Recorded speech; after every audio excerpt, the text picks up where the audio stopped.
Ya, lindung diri, lindung semua. Ini segmen kita. Kita nak membawakan sebenarnya gambaran tentang bagaimana kita nak mengajak anda untuk memberikan satu perspektif yang berbeza. Walaupun kita terpaksa untuk duduk di rumah, tetapi ada sesuatu yang boleh kita lakukan. Kita boleh membebaskan jiwa kita dengan melihat dengan mata yang lebih jelas dan juga dengan fahaman yang lebih jelas terhadap isu PKP dan juga pandemik ini. Ya, betul. Sebab bila kita masuk PKP ni, ramai yang berada di rumah. Jadi mungkin anda terasa secara fizikalnya terkurung di rumah, tetapi mental anda tu sebenarnya tidak perlu mempunyai limitasi berada di rumah saja, rasa terkurung dan sebagainya. Jadi kita ingin berkongsi pada anda bagaimana anda boleh membebaskan mental anda untuk yang berada di rumah disebabkan oleh PKP ini. Di studio kami bawakan seorang tetamu iaitu Dr. Nurul Syuhaida Abdul Razak selaku pakar psikiatri Hospital Shah Alam.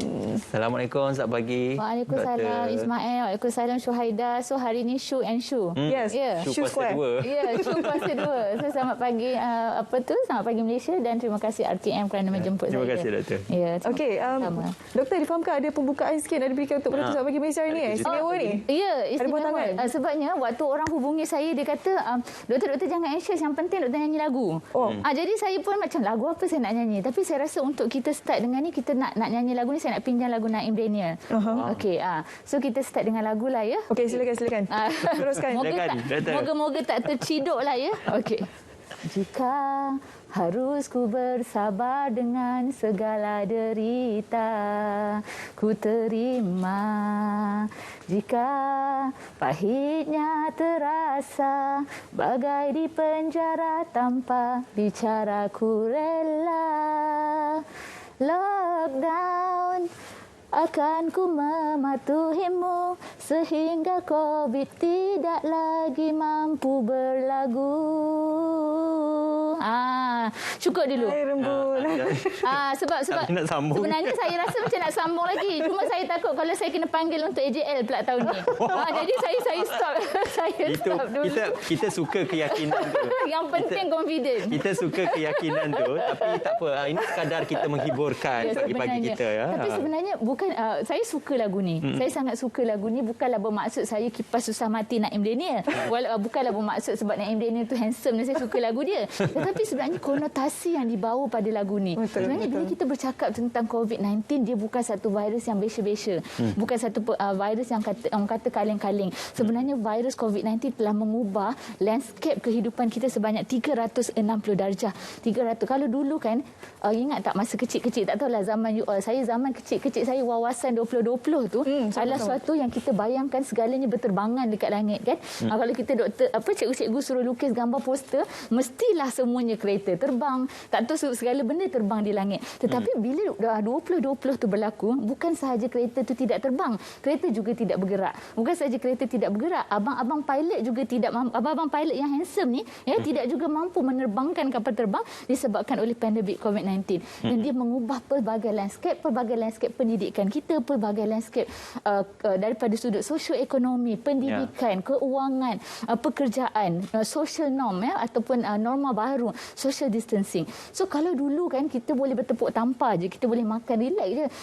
Jom dating, kan? Jom dating, jom kita hang around. Tetapi sekarang ni nak hang around pun susah. Lepas tu sekarang ni orang pula cakap, doktor macam mana saya nak mengorat orang? Tak nampak muka. So ada netizen kata, yang pakai mask tu tolonglah, kalau yang dah kahwin tu dia kata pakai hitam. 35 tahun ke atas pakai hitam. Kalau yang muda-muda pakai pink supaya senang dia orang nak mengorat. Yang pakai biru tu itulah. Tak, sekarang face mask pun ada bling-bling dah. Itulah pasal. So dia kena ada color coding. Itu kata netizen lah, bukan kata saya. Tetapi sebenarnya ia sangat penting lah sebenarnya. COVID-19 ni bukan perkara yang biasa, tetapi satu lagi perkara yang penting adalah dia mengubah landscape kesihatan mental kita lah. Okey.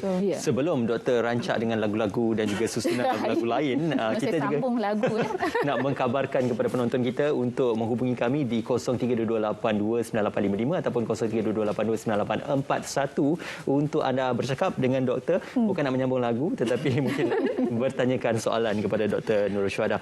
Doktor, ini satu perkara yang sebenarnya kita tidak mungkin kita sedia maklum dalam komuniti masyarakat kita ataupun masyarakat Malaysia sendiri, kita sudah pun biasa berjabat tangan, bersalam dan sebagainya, bersentuhan. Tetapi ada satu masyarakat di satu bahagian dunia juga, seperti saya ambil contoh masyarakat Jepun, mereka sudah terbiasa untuk tidak bersalam, hanya menundukkan kepala saja mereka sudah terbiasa memakai pelitup muka walaupun pandemik COVID-19 tidak ada di muka bumi ini, dan mereka sudah terbiasa untuk tidak berada bersentuhan ataupun bersentuhan dengan orang yang bukan kita kata dekat ataupun dikatakan asing bagi mereka. Jadi dalam perihal ini kita sebenarnya perkara itu bukan asing bagi setengah masyarakat di satu bahagian dunia. Jadi bagaimana doktor meletakkan perkara ini sebagai kita belajar daripada satu budaya lain, bukan kita belajar daripada satu budaya yang baru? Saya melihat sebenarnya COVID-19 ni, kalau kita nak tengok kan, kita bukan, bila kita bercakap sesuatu perkara tu, satu perkara bukannya tidak datang dengan perkara yang negatif sahaja. So sebenarnya bila kita bercakap tentang suatu perkara, kita patut ambil ibrah, dan satu benda tu dia akan ada perkara yang positif dan ada perkara yang negatif je.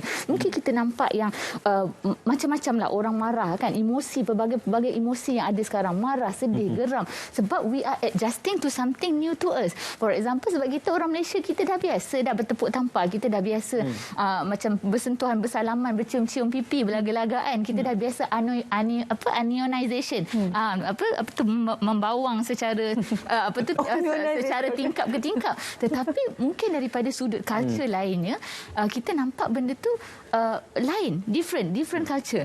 So sebenarnya ini adalah satu perkara positif yang patut kita ambil. Maksudnya kita tidak sahaja adjusting to a new culture kat sini, tetapi adjusting pada culture-culture yang lain untuk kita bawa. Sekiranya benda tu baik, why not untuk kita ambil iktibar dan ambil ibrah, dan sebenarnya kita boleh menggunakan di dalam culture kita juga. Jadi kalau kita tengok sesuatu benda, jangan kita tengok secara negatif.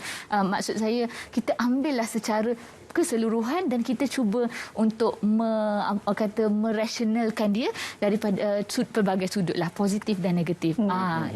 Doktor mesti selalu buat TikTok nyanyi kat rumah. Saya tak biasa, saya tak pandai TikTok. Tapi saya rasa saya kenal lah juga ber-TikTok. Tapi saya tak ada TikTok account. TikTok pun tak apa, kita ada Facebook Story, kita ada Twitter Reel, kita ada dekat Instagram pun ada banyak, tak apa. Okey, doktor, sebenarnya kita nak cerita berkenaan anxiety ni. Selalunya bila kita cerita berkenaan masalah mental ni, cerita pasal depression je, tapi mungkin ramai yang tidak berapa mengetahui dengan lebih mendalam berkenaan apa itu anxiety sebenarnya. Jadi mungkin sedikit pencerahan daripada doktor terlebih dahulu di permulaan kita ni. Anxiety ni dia satu emosi. Saya nak datang sini tu pun anxiety. 3 kali saya datang, 3 kali pun anxiety. Bila dia datang anxiety tu, dia tak boleh nak tidur. Malam pun saya dah pukul 4 bangun, pukul 5 bangun. Dan anxiety tu, bila kita katakan dia sesuatu emosi, dia bermaksud benda tu perlu dalam hidup kita. Kita ada emosi marah, kita ada emosi sedih, kita ada emosi gembira, dan kita ada emosi anxiety. Dan kenapa kita ada emosi ni? Sebab dia nak melindungi diri kita. Kalau kita tak ada anxiety, for example, ada anjing datang, anjing menyalak dekat you, anjing tu sikit lagi nak gigit you, tak ada anxiety, apa akan jadi?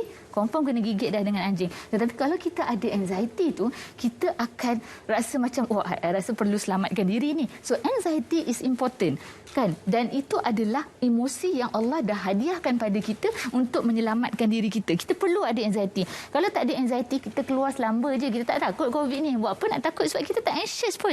Kan? Tetapi bila kita cakap anxiety yang melampau, ataupun bila kita katakan ia menjadi masalah kesihatan mental, apabila dia telah mengganggu fungsi kehidupan, dia mengganggu fungsi sosial, dan ini yang kita katakan anxiety disorder. Anxiety disorder adalah di mana keresahan ataupun kegelisahan yang melampau, dan di mana orang tu benda sikit-sikit pun tapi menjadi satu perkara yang sangat besar dan sangat mengganggu fungsi kehidupan dia. Dan anxiety ni dia macam abang jago. Okey. Dia macam ampun bang jago. Macam tu. Dia payung sebenarnya. Dia mesti ada Instagram. Ampun bang jago. Tapi saya tak ada TikTok. Okey. Tapi saya kena buat TikTok. Tapi dia macam abang jago yang dia macam mengawal kawasan. Sebenarnya dia umbrella lah orang kata. Di bawah jagaan abang jago ni sebenarnya anxiety ada banyak lagi adik-beradik dia yang lain. Seperti anxiety, generalized anxiety disorder ataupun kegelisahan okey. Lepas kegelisahan anxiety disorder, generalized anxiety disorder ni, semua benda dia risau. Ya, husband dia balik 5 minit lambat pun dia risau. Anak dia lambat WhatsApp pun dia risau. Lepas tu nasi dia tak masak pun dia risau. Semua benda lah dia risau. Kalau kita, nasi tak masak, tak apalah, tunggu kejap lagi kita masak lagi. Tapi orang GAD ni semua risau. Sampai kan dia rasa letih, badan dia penat, letih, restless, emotional dia sangat drain. Alright? Ada juga dia panic disorder, di mana dia mendapat recurrent panic attack, di mana bila dia ada trigger je, kejap-kejap berdebar-debar, jantung laju, sesak nafas, rasa tangan seram sejuk, rasa nak muntah, rasa nak pitam. Waktu tu dia dapat panic attack lah kiranya. Dan bila dia recurrent ataupun berulang, kita panggil dia panic disorder. Ada juga social anxiety disorder. Social anxiety disorder ni dia tak boleh duduk dekat pentas. Macam kalau orang yang duduk macam boleh bercakap kat atas pentas ni, dia tak adalah social anxiety disorder. Tapi orang social anxiety disorder bila orang suruh naik je pentas, bergagap lah dia, menggigil lah dia, mulalah nak dapat panic attack dan sebagainya. Fobia juga termasuk dekat dalam anxiety. Fobia, dia takut kucing lah, dia takut tempat gelap lah, dia takut dalam terowong lah, sebab macam-macam takut. Dia ada spesifik fobia dan dia ada fobia secara am juga. Takut jarum. Itu pun satu juga yang sebenarnya penting sebab vaksin kan, bila-bila kita nak bercakap tentang vaksin, nak cucuk vaksin, tetapi ada juga isu orang yang takut jarum. Jadi macam mana kita nak suruh dia yang takut jarum ni untuk datang untuk vaksin. Tetapi walaupun satu lagi adik-beradik ni, tapi dia bukan di bawah payung yang dijaga oleh Abang Jago ni, OCD, Obsessive Compulsive Disorder. Dia dah keluar daripada jagaan Abang Jago. Dulu Abang Jago jaga dia, bawah Abang Jago. Tapi bila di SM5 ni, dia dah keluar, dia dah duduk dalam grup lain. Obsessive Compulsive Disorder sangat meningkat di zaman PKP ni, iaitu disebabkan dia ada obsessive thought yang dia selalu kena bersih. Kan kalau kita basuh tangan, kan kita cakap basuh tangan, social distancing. OCD ke tu? OCD. Dalam nama lain dia OCD lah. Obsessive. Doktor, kita sebenarnya ada pemanggil yang sudah pun bersama dengan kita di talian untuk memberikan persoalannya. Hello, Assalamualaikum. Halo, ya. Assalamualaikum. Siapa di sana? Cik Nordin. Cik Nordin. Apa khabar semua? Baik, Sihat. Silakan dengan soalannya. Semasa doktor yang bijak di sana tu dengar lagu dari staf biar dengarnya. Boleh masuk AJL lah ya. Saya ni pesari kerajaan. Okey. Saya ingin nak bertanyalah, apakah cara-cara kita nak dapatkan orang-orang pesara ni untuk kesihatan dia? Kan? Jadi ada yang cuba nak berjoging, tapi memandangkan keadaan udara tu macam mana. Kalau dia pergi jogging dalam 5 km ke 6 km ke, boleh ke tak boleh? Apakah pendapat doktor? Dan juga pada anak-anak kita mengikut kita sekali berjoging setiap pagi. So macam mana pandangan doktor kalau kita berjoging? Adakah udara tu boleh datang infek pada COVID-nya ataupun tidak? Itu soalan saya. Okey. Baik. Terima kasih. Sebenarnya lebih kepada soalan. keselamatan ataupun situasi semasa berjoging. Ya, betul. Okey. Susah nak cakap.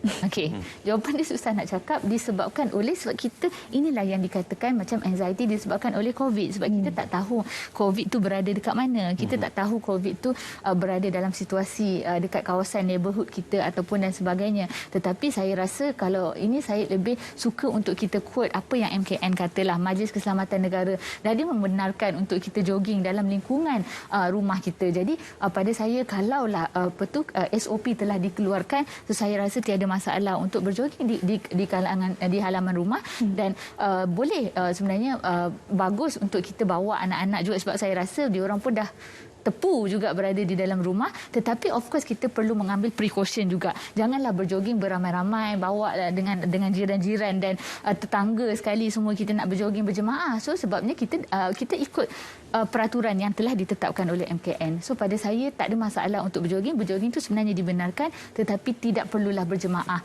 beramai-ramai. Jadi itu jawapan saya lah. Okey, kita berbalik kembali kepada topik anxiety. Seronok dengan doktor cerita tadi, tak sempat dah habis pun terhenti di OCD. Di OCD, ya. OCD ni bila kita cakap tentang obsesif kompulsif ni, dia obsesif dengan kebersihan. Dia ada banyak tema sebenarnya dalam obsesif ni. Tetapi bila kita tengok COVID ni, dia semakin lama kita tengok banyak pasien kita yang datang disebabkan oleh tema kebersihan tu semakin meningkatlah. So dia datang dengan OCD. Kalau dulu dia memang dah ada OCD sikit-sikit, tapi bila COVID, OCD dia makin meningkat. So dia start basuh tangan sampai bengkak tangan dia sampai mengelupas kelupas sebab dia rasa macam tak bersih. Selagi dia tak basuh, tak bersih. Selagi tu ada COVID dan sebagainya. Jadi lepas tu dia akan mandi pula bergeja-geja mandi. Lepas tu kalau keluar mandi pula dia mesti basuh toilet. So kalau 5 kali dia keluar rumah, 5 kali kena mandi sejam. Dah kalau 5 kali 5 jam lah. Dah 5 jam juga kena cuci toilet juga. So sampai tangan dia luka-luka juga. Dan ada juga yang terlalu mementingkan kebersihan ni, maksudnya dia rasa macam semua barang pun kena kuarantin. So bila beli barang, kuarantin dalam kereta dulu untuk 8 jam. Lepas kuarantin dalam kereta 8 jam, kuarantin dalam store pula. Lepas kuarantin dalam store baru boleh keluar sebab virus sudah habis. Itu pandangan dia. Jadi ini sangat, sebenarnya saya nampak trend ni meningkatlah. Bila COVID-19 tu semakin lama makin mencanak-canak naik, trend ni meningkat. OCD, kebersihan tu. Doktor, bercakap tentang anxiety ni, kita ada pemanggil juga ni untuk bercakap lebih lanjut tentang persoalan dan juga lebih lanjut tentang isu tersebut. Hello, selamat pagi. Cik Falik. Assalamualaikum. Waalaikumsalam. Warahmatullahi Cik Falik. Terutamanya Dr. Syuhaidah Ya, terima kasih. dan kedua-dua pengacara majlis. Ya. Kasih bergaya. Terima kasih. Ada soalannya Cik Khalid, silakan. Okey, soalan dia ni tentang anxiety ni kan. Tentang suntikan vaksin ni, doktor. Mungkin juga ada setengah rasa macam macam fobia juga. Sebabnya pada pendapat saya, hampir setiap hari mana-mana stesen TV kita tengok sentiasa ada berita tentang suntikan vaksin ni. Jadi bila orang tengok jarum masuk, dia rasa takut tadi tu. Jadi rasanya lebih baik tak usah terlalu keras sangat menayangkan ketika jarum tu disuntik kepada yang hadir tu. Itu pandangan saya lah. Jadi doktor tadi ada menyebut tentang anxiety takut tu tadi. Tapi bila kita tengok, saya ambil contoh lah, kalau saya ambil contoh diri saya bila saya tengok TV, saya nak tengok berita. Kita ubah stesen lain, tengok berita juga. Tapi bila memaklumkan tentang suntikan tu tadi, sentiasa menunjukkan jarum tu ketika masuk pada bahu yang menerima suntikan tu. Jadi itu sajalah pandangan saya. Elok jangan terlalu kerap menunjukkan suntikan itu sajalah pandangan pribadi saya. Dan doktor mesti boleh bagi pandangan. Okey. Menarik pandangan itu. Terima kasih Encik Khalid berkongsikan pandangan. Satu pandangan menarik doktor kerana berkongsikan tentang kita tidak tahu, mungkin ada setengah komuniti masyarakat kita memang takut dengan jarum ini. Jadi pemaparan tentang jarum ini juga membawa satu trigger kepada mereka. Jadi bagaimana respon daripada doktor tentang kesan psikologi kepada pemaparan tentang suntikan jarum itu? Setuju. Tetapi begitu saya setuju dengan apa yang Encik tadi katakan, yang memang ada sesetengah orang, sebab kita ni lain, kita ni berbeza. Kita lahir daripada pelbagai latar belakang yang berbeza. Ada yang tak ada masalah pun dengan jarum, ada yang ada masalah dengan jarum. Sebenarnya personally saya sendiri takut jarum. Saya sendiri takut jarum. Jadi bila kata macam misi kata nak cucuk, saya kata ya Allah, saya nak pengsan dah misi. Saya kata misi tolong misi. Lepas tu misi kata apa? Doktor nak nyanyi ke? Doktor nak nyanyi ke? Dia orang pun dah tahu dah saya suka menyanyi. Doktor nak nyanyi ke? Tak boleh lah, saya tak boleh nak nyanyi dah sekarang ni sebab saya rasa takut. Tak boleh fikir apa? Tak boleh fikir apa. Okey, tak apa. Doktor tarik nafas, hembus, lepas tu doktor fikir benda-benda lain. So saya rasakan antara mungkin yang itu di luar kawalan. Choose what you can control and leave what you can't. Maksudnya kalau macam TV tu dia tayangkan tentang cucuk kat situ semua, kita tak boleh nak control TV nak pasang dia cucuk dekat bahu ke dan sebagainya. Tetapi apa yang kita boleh kontrol, cara kita berfikir tentang jarum tu. Jadi waktu kita nak pergi mengambil vaksin tu, mungkin kita fikir lepas cucuk tu jangan fikir jarum tu, tetapi fikirlah lepas ni pergi makan KFC ke, ataupun lepas ni I nak pergi I nak pergi menyanyi ke, lepas ni nak tanam pokok, ataupun bayangkan pokok-pokok bunga, ataupun kalau bela kucing, bayangkan kucing-kucing yang you bela tu. Jadi kita dapat kita mendivertkan kita punya emosi risau tu kepada sesuatu perkara yang kita suka. Sebab itu kita boleh kontrol. Tetapi perkara yang kita tak boleh kontrol, yang keluar dalam TV, yang keluar tiba-tiba kita tengok Facebook, tiba-tiba keluar pula benda yang tidak diingini. Jadi macam mana kita nak kontrol kan? Jadi kita pilih yang mana kita boleh kontrol. Cara kita berfikir itu yang kita perlu kontrol. Tapi sebenarnya percayalah, sebenarnya saya rasa asal saya tak menyanyi masa saya cucuk hari tu sebab tak sakit langsung. Sebab jarum yang digunakan tu sangat halus. Dan sebenarnya Pak Misi kata, dah doktor. I kata dah ke? Menyesal I tak nyanyi. I kata macam tu. Tapi sebenarnya dia tak sakit. Tapi mungkin ialah sebab lain orang lain kan. Jadi mungkin ada orang dia trigger bila nampak jarum. Mungkin sebab pengalaman ngeri dia lepas dengan jarum. Tapi choose what you can control. Try to divert yourself. Try untuk kita fikirkan benda-benda lain yang lebih menyukakan hati kita dan menggembirakan hati kita lah. Mungkin kita bayangkan pokok kelapa, mungkin kita bayangkan air kelapa yang sejuk dan sebagainya. Itu salah satu cara untuk kita divert emosi kita macam tu. InsyaAllah everything will be okay. Yes, insyaAllah everything will be okay. Saya 2 kali vaksin. Tetapi Alhamdulillah 2 kali itu memang saya tak sempat nyanyi sebab tahu-tahu dah habis. Betul. Ini satu persoalan yang penting kerana kalau kita lihat, saya juga ada terbaca tentang penulisan, when you overcome your biggest fear, nothing can fear you anything after this. Yes. Dan kalau kita lihat pemaparan di cerita-cerita di barat juga, cerita-cerita tentang melalui ketakutan yang terbesar dalam hidup itu juga akan menjadi satu penentu kepada permulaan baru kepada hidup kita. Jadi dalam perihal ini, untuk kita menghadapi anxiety, ketakutan itu, apakah kita perlu melalui ketakutan itu dulu baru kita boleh bergerak untuk lepas ni dah tak ada apa dah yang boleh menakutkan aku, ataupun kita hanya perlu hidup dalam ketakutan itu dan dibelenggu seperti itu saja. Okey, ini adalah konsep kalau dalam psikiatri kita panggil desensitization ataupun flooding, dan ini adalah salah satu konsep yang memang kita gunakan untuk orang yang mengalami fobia. So macam mana kita nak hadap orang tu yang ada fobia tu, salah satu teknik dia adalah desensitization ataupun flooding. Flooding di mana contohnya you takut lipas, so you letak dia dekat dalam tempat yang ada lipas. jadi dia punya jadi dia punya takut tu dah habis sampai I dah tak rasa takut apa-apa dah sebab I punya takut tu dah habis. Ataupun you memang takut untuk terbang, fly kan, macam naik atas kapal terbang. Saya memang takut jugalah nak naik kapal terbang tu, tapi you naik je, you paksa je orang tu, bungkus je dia masuk dalam kapal terbang tu. So biarlah dia mengalami ketakutan tu, tetapi sebelum tu kita ajarlah dia deep breathing. So waktu you rasa takut tu kita kena deep breathing. Sebenarnya the foundation is deep breathing. Tapi kalau desensitization, kita target dia slow-slow. Contohnya macam kalau kita takut jarum, mula-mula kan kita buat slow-slow lah. Maksudnya kita tengok dulu jarum. Lepas kita tengok jarum, kita sentuh dulu jarum.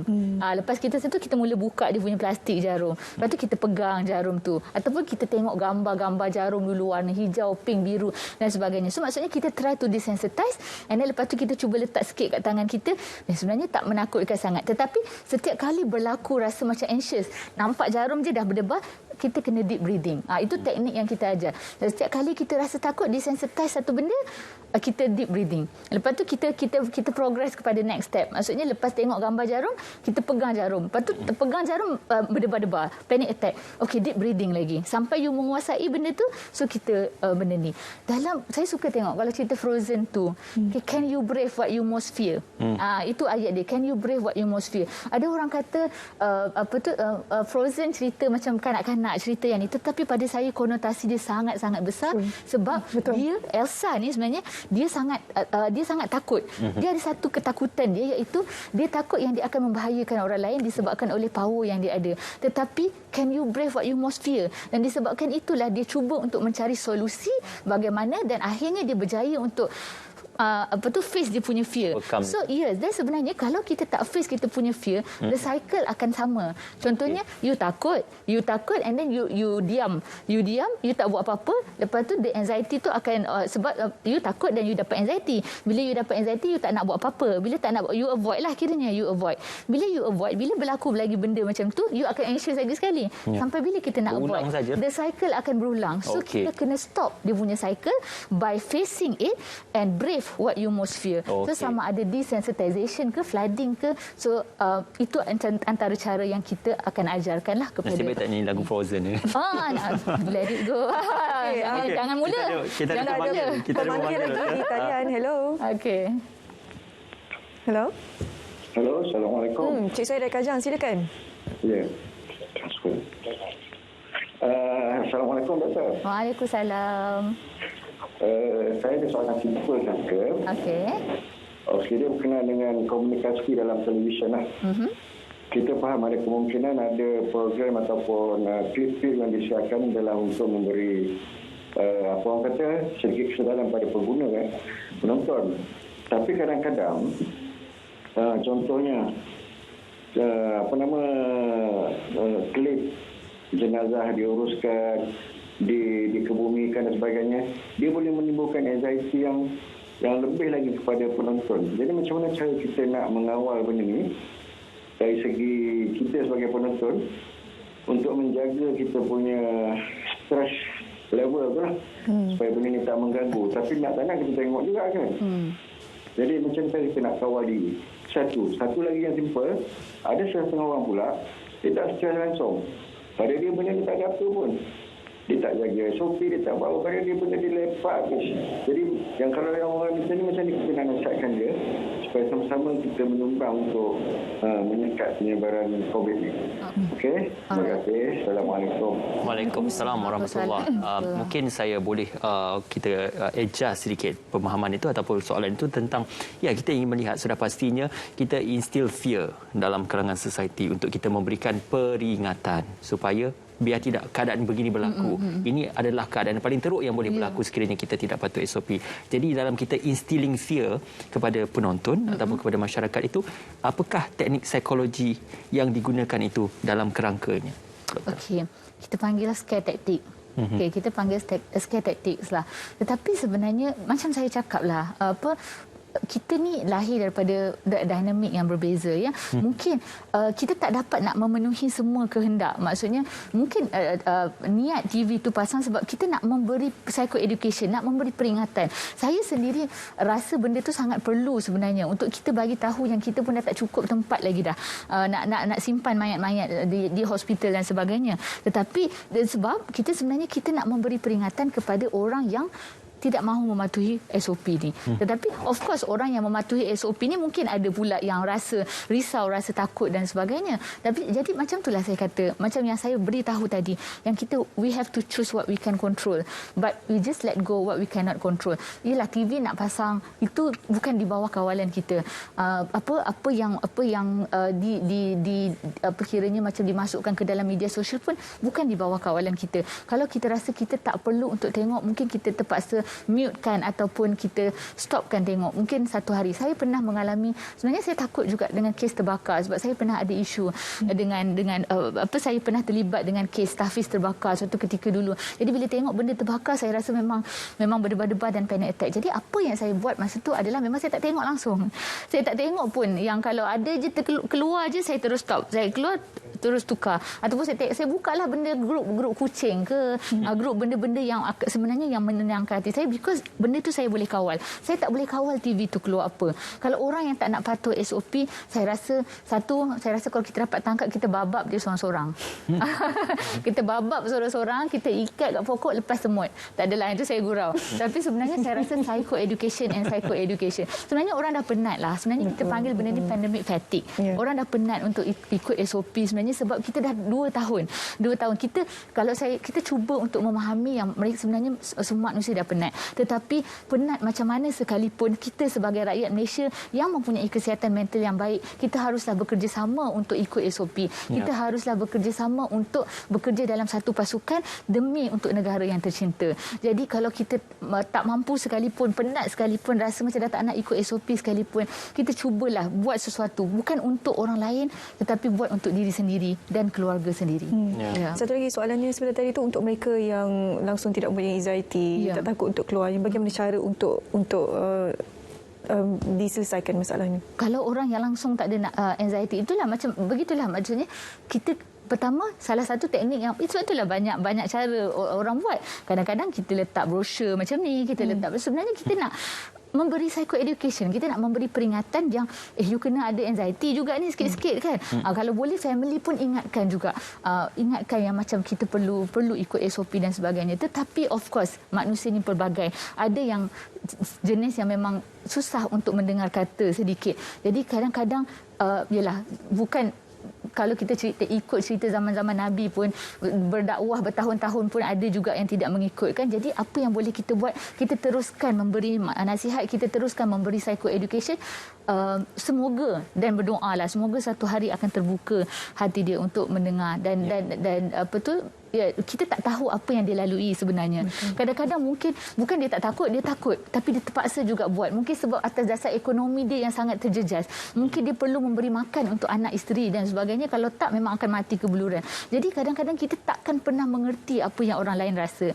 Jadi mungkin kita kalau kita dapat jumpa, kita cuba menyelami dekat situ dan kita cuba settlekan. Sebab it is one-to-one case basis lah. Kadang kita nak pukul rata, orang ni tak ikut SOP. Tapi tahukah kita apa yang dia lalu? So sebab kasut kita tak sama. We are in the different, kita orang katakan kita dalam storm yang sama. We are in the same storm, but we are in a different boat. Boat kita lain-lain. Ya, mungkin ada orang memang dia lahir dalam dulang emas. Maksudnya tak ada masalah pun SOP tu untuk dia. Kan? Tetapi ada orang yang kais pagi makan pagi, kais petang makan petang. Jadi pada saya, kita cuba memahami, tetapi dalam masa yang sama dia juga harus perlu memahami juga bahawa SOP itu penting untuk kita ikut untuk kemaslahatan umum. Betul, sebab itu kita dalam Islam digalakkan untuk bersederhana dan berpada-pada. Bercakap bersederhana, bercakap juga berpada-pada. Betul. Ada juga limitasinya. Satu perkongsian yang menarik juga. Terima kasih doktor kerana bersama dengan kami pada pagi ini.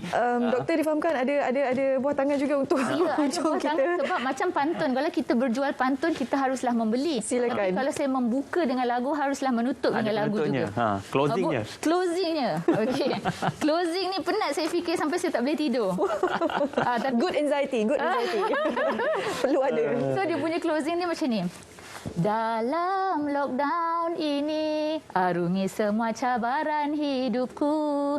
Ku bermain kucing berdekor rumah semua. Ku cubakan. Ku ingin nikmati segala apa yang ada di hadapku. Kan ku patuhi SOP PKP agar ku bahagia.